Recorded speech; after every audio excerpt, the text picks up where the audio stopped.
विद्यार्थी मित्रो, book keeping and accountancy या विषयामध्ये आपण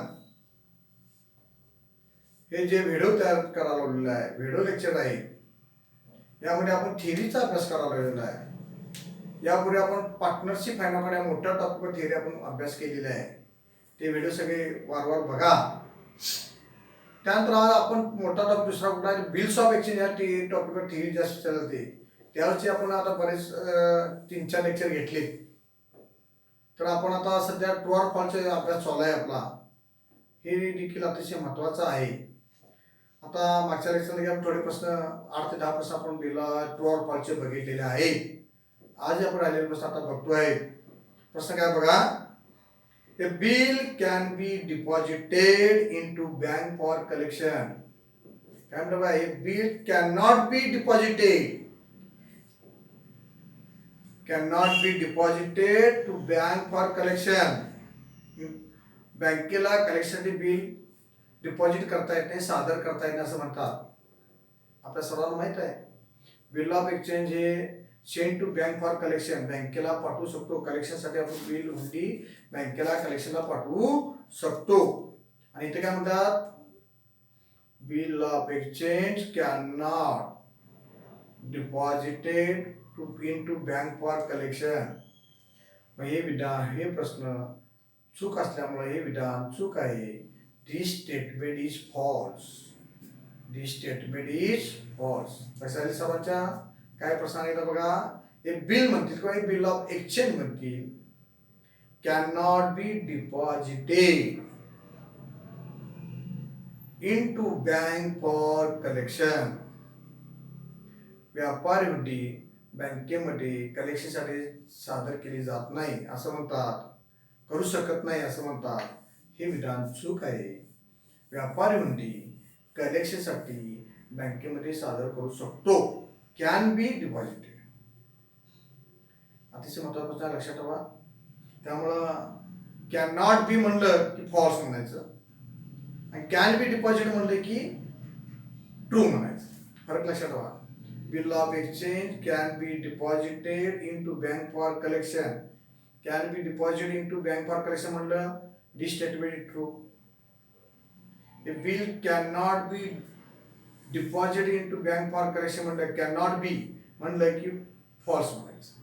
2 प्रश्न मिळाले बघा. महत्वाचे बोर्डाच्या परीक्षेला विचारलेले आहेत.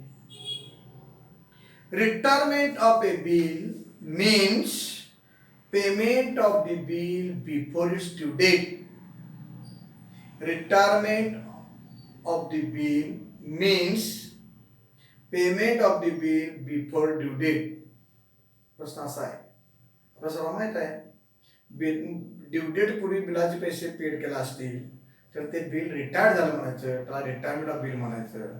आणि ते यामध्ये सांगितलेलं आहे retirement of bill means payment of bill before due date म्हटलेलं आहे. This statement is true. हे विधान बरोबर आहे. Retirement of bill means payment of the bill before due date. मुदतीपूर्वी बिलाचे पैसे दिलेले असेल तर त्याला रिटायरमेंट ऑफ बिल म्हणतात. दिस स्टेटमेंट इज ट्रू. हे वाक्य बरोबर आहे. दिस स्टेटमेंट हे वाक्य इज ट्रू, बरोबर आहे. A bill drawn in India and made payable in Japan. वाक्य काय बघा. A bill drawn in India and made payable in Japan is called a foreign bill. आपल्याला माहित आहे बिल इंडियामध्ये तयार केलंय आणि त्याचे पैसे दुसऱ्या देशामध्ये जपानमध्ये पेड केला आहे तर ते त्याला फॉरेन बिल म्हणतात, परकीय बिल म्हणतात. हे विधान बरोबर आहे. This statement is true. This statement is true. Very very important. लक्षात ठेवा सगळ्यांनी. A bill drawn in India. Drawn म्हणजे तयार करण्याचा अर्थ आहे, लिहिणे. इंडियामध्ये बिल तयार केलेलं आहे, लिहिलेलं आहे आणि त्याचे पैसे मेड पेबल इन जपान, पैसे जपानमध्ये पेड केला असतील त्याचे बिलाचे पैसे, is called a foreign bill किंवा इज ए फॉरेन बिल. तर त्याला फॉरेन बिल म्हणतात. तर हे विधान बरोबर आहे. This statement is true. लक्षात घ्या, म्हणजे व्हेरी व्हेरी इम्पॉर्टंट. हाच प्रश्न कसा विचारला बघा. A bill drawn in India and made payable in same country. Made payable in same country म्हणजे जिथं बिल तयार केलं तिथंच पेड केलेलं आहे, त्याच देशामध्ये पेड केलेलं आहे. मग बिल ड्रॉन कुठे केलं आहे? In India. आपल्या इंडिया भारतामध्ये तयार केलेलं आहे बिल, आणि त्याचे पैसे भारतामध्येच पेड केले. Made payable in same country, त्याच देशामध्ये म्हणजे आपल्या देशामध्ये पेड केला असल्यामुळं is in called inland bill. तर इनलँड बिल असं म्हणतात. दिस स्टेटमेंट इज ट्रू. हे विधान बरोबर आहे. ज्या देशामध्ये बिल तयार केलं आहे त्याच देशामध्ये बिलाचे पैसे पेड केले असतील तर त्याला इनलँड बिल असं म्हणतात. फॉरेन बिल म्हणतात, तर हे इंडियन बिल म्हणतात. आपले देशी बिल म्हणतात. तर हे विधान बरोबर आहे. A bill drawn in India and made payable in same country, हा त्याच देशामध्ये बिला पैसे पेड केलेले आहे. इज ए इनलँड बिल, म्हणजे त्याला इंडियन बिल असं म्हणतात. हे विधान बरोबर आहे. This statement is true. Honour of bill means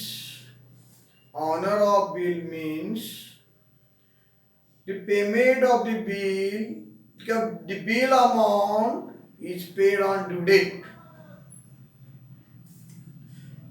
ज्या दिवशी बिलाची मुदत पैसे पेड करायचे त्या तारखेला बिलाचे पैसे पेड केला असेल त्याला ऑनर ऑफ बिल म्हणायचं. हे विधान बरोबर आहे. This statement is true.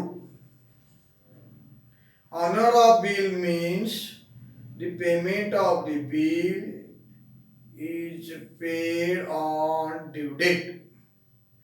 Due date ज्या दिवशी बिलाचे पैसे मुदत दिवशी बिलाचे पैसे पेड केले असतील तर त्याला बिल ऑनर झालं असतं.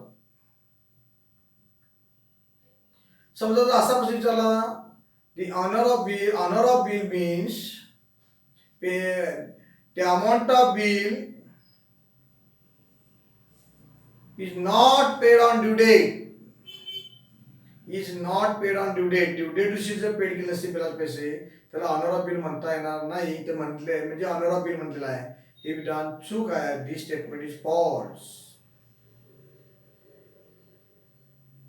जर बिलाचे पैसे मुदतीत पेड केले असेल तर त्याला डिसऑनर ऑफ बिल म्हणतात. मग कसं विचारते? Dishonour of bill means the bill amount is paid on due date. The bill amount is not paid on due date. Due डेटच्या तारखेला बिलाचे पैसे पेड केले नसतील तर त्याला डिसऑनर ऑफ बिल म्हणतात. असं म्हणलं असेल तर हे विधान बरोबर आहे. This statement is true. विधान बरोबर आहे. ऑनर आणि डिसऑनर हा एवढा फरक लक्षात ठेवा. ऑनर म्हणलं की बिलाचे पैसे ड्यू डेटला पेड केलेले असतात.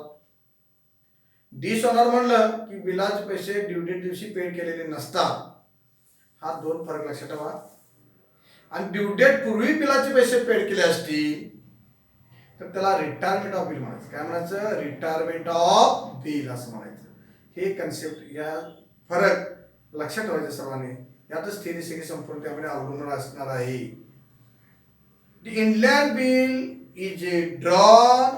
The inland bill is a bill which is drawn and payable in same country. प्रश्न कसा आहे? मगासारखा प्रश्न आहे.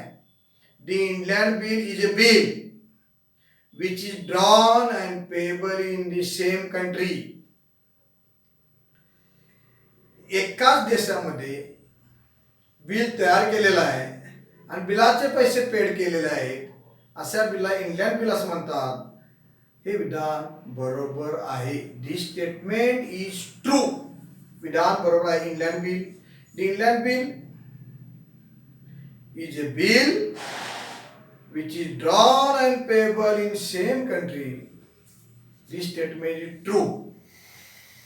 अशा पद्धतीनं आपण foreign bill, Indian bill, honour of bill, dishonour of bill असे प्रश्न आपण बघितलेले आहेत. अतिशय महत्त्वाचे प्रश्न आहेत. आणि रिटायरमेंट ऑफ बिल. तर हा एक व्हिडिओ आपण 2-3 वेळा बघा, लक्षपूर्वक ऐका निश्चित आपल्याला ते प्रश्न लक्षात राहतील, उत्तर लक्षात येईल, प्रश्न समजतील आपल्याला. आणि अशा पद्धतीनं आपण आज इथं ट्रू ऑर फॉल्सचे प्रश्न बघितलेले आहेत आणि या ठिकाणी आपण थांबतोय. धन्यवाद.